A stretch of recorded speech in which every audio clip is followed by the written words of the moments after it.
Gwendolyn, what is the meaning of this? Merely that I am engaged to be married to Mr. Worthing, Mamma. Come here, sit down immediately. Hesitation of any kind is a sign of mental decay in the young and physical weakness in the old. Mr. Worthing, of course you will clearly understand that all communication between yourself and my daughter must cease immediately from this point on. On this point, as all, I am firm. I am engaged to be married to Cecily, Mrs. Worthing. Well, nothing of the sort. Oh, Mrs. Worthing. How are you? What's your name again? How are you? What are you doing in my house? Algernon. Yes, Aunt-Augusta. Is this the house where your friend Mr. Bunbury resides? No, Aunt-Augusta, this is not where Bunbury resides. In fact, he is actually dead.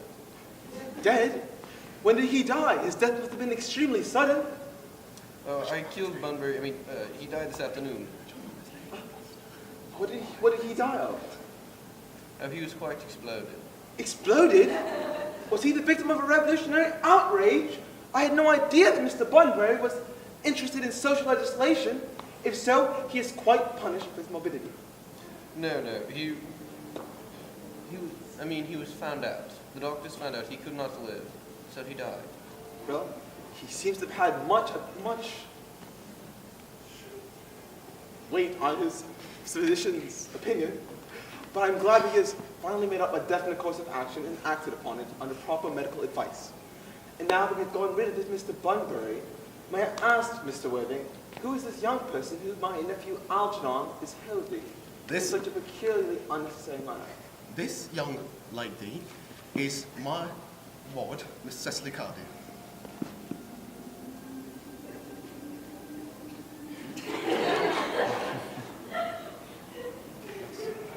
Do you have anything else to say? Hey, you got something to say? No? I think you do. I think you're really ought to say something. Yes. I'm engaged to be married to Miss... Gwendolyn. Lady. I beg your pardon?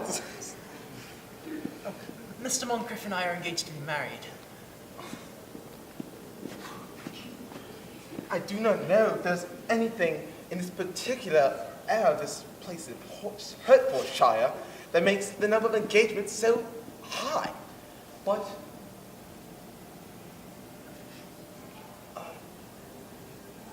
I don't know, maybe there is something in the air. I agree with that statement. Hertfordshire so high.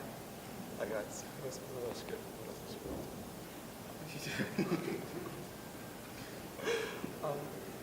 Mr. Worthing, may I ask if Miss Cardew is at all connected with any of the larger railway stations in London?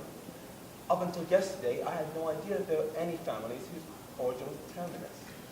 Miss Cecily Cardew is the granddaughter of the late Mr. Thomas Cardew of 149 Belgrave Square, NW, and of Dorking, Surrey, and of, what's that one place? Submarine, Fisher, Inby, I guess. Yeah, nailed it, there you go.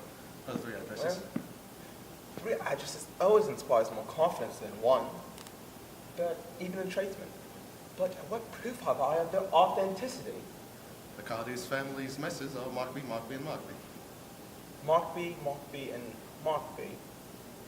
A firm of the very highest position. I'm even told that one of Mr. Markby's is to be seen at dinner parties occasionally.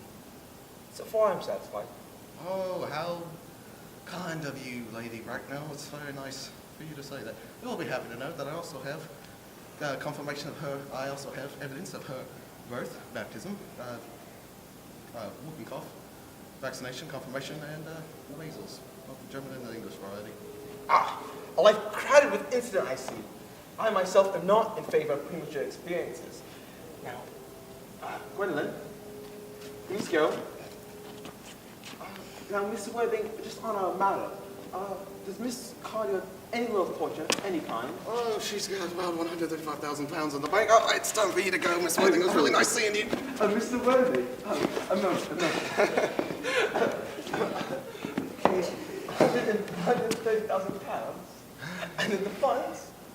Miss Cardew seems to me a most attractive young lady. Now that I look at her. Come over here, dear. Pretty child. Your hair is so simple. You're just almost as nature might have fixed it. But we can soon alter all that. A thoroughly experienced French maid produces a really marvelous effect. I remember recommending one to young Lady Lansing. After 3 months, her own husband did not recognize her. And after 6 months, nobody knew her. Spin around, dear child. Anyway, the other side view is what I want. Oh, again. Okay. Yes, just as I expected. There are distinct social possibilities in your profile. The two strong points in our age are its one of principle and its one of profile. Algernon? Yes, Aunt Augusta. There are distinct social possibilities in Miss Cardew's profile. Miss Cardew is the sweetest, dearest, prettiest girl in the world. And I don't care, I give 2 pence about social possibilities.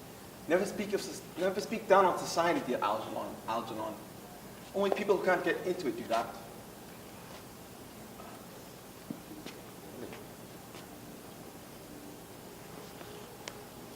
Dear child, now you know that Algernon has no fortune of any little kind.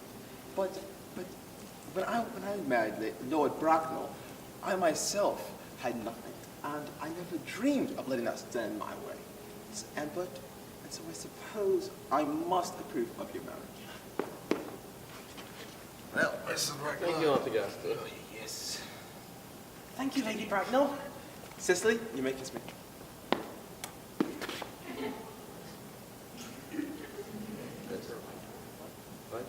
Thank you, Lady Bracknell.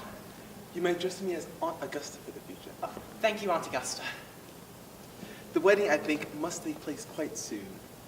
I myself am not in favor of long engagements. They provide too much time for people to learn about each other's character, which I think is never advisable. I have to interrupt you again, Lady Bracknell, but seeing as I am Miss Cicely Cardew's guardian, and she cannot marry until she is of legal age, she requires my consent to get married, and that consent I absolutely decline again. Scene. And